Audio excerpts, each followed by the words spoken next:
There's a very popular saying in Malayalam, Saipine Kanambol Kavata Marika. Basically, this is pre-gender sensitive days when they said, you see a white man and you get overwhelmed. Right.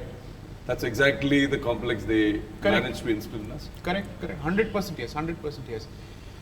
So, the superiority of the white complexion has a deeper psychology to it, and it also has a deeper religious significance in Christian European theology. And that is precisely why representations of their sacred beings are typically, white in color. The surprising part is, all these questions are being comfortably asked in continents such as Africa and Australia and New Zealand, without anybody accusing them of fascism of any sort. Africans are questioning the history that was handed down to them by the British colonizer. In Kenya, Nigeria, and all these countries, they're trying to revive their native systems. Africans seem to be much more confident of reviving their own traditions and questioning the history of the colonizer than Indians, and we are supposed to be apparently a much more advanced civilization that actually calls into question our notions of superiority. Two, the first book is actually an attempt at demonstrating the hypocrisy here, to say, why is it that the West is comfortable accepting indigenous movements in the African continent, but has a serious problem accepting a similar or an identical movement in the Indian subcontinent? And I think there is a clear reason for it. Because Africa today is divided between two faiths, which are fighting over resources and territory. And therefore the original religious systems of that continent are actually a minority. So whether they stand a chance to succeed or not, we don't know. But we are still at least 1 billion in the world. That means we are at least 16% of the world's population at the very least.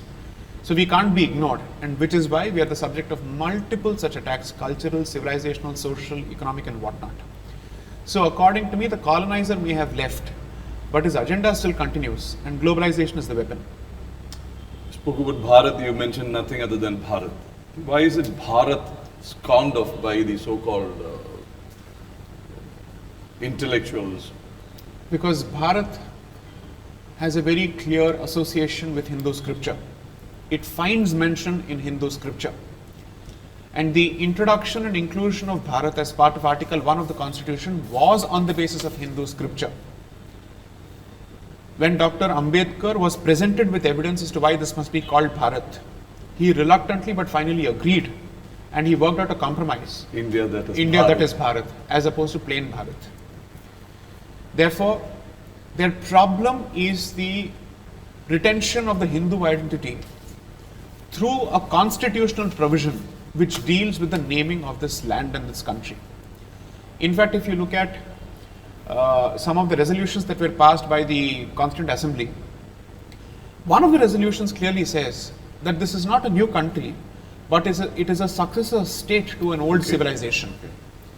And this recognition irks them, because they want to continue perpetuating the theory that we never existed as a society, as a culture, as a civilization or a nation prior to the British colonizer or the white colonizer.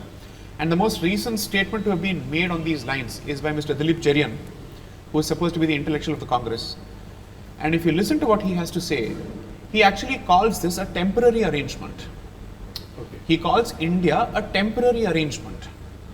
So I'd like to understand what is the consequence of that statement and what is he trying to imply? Is he therefore saying that India is not going to be permanent? Therefore, what is the game plan here?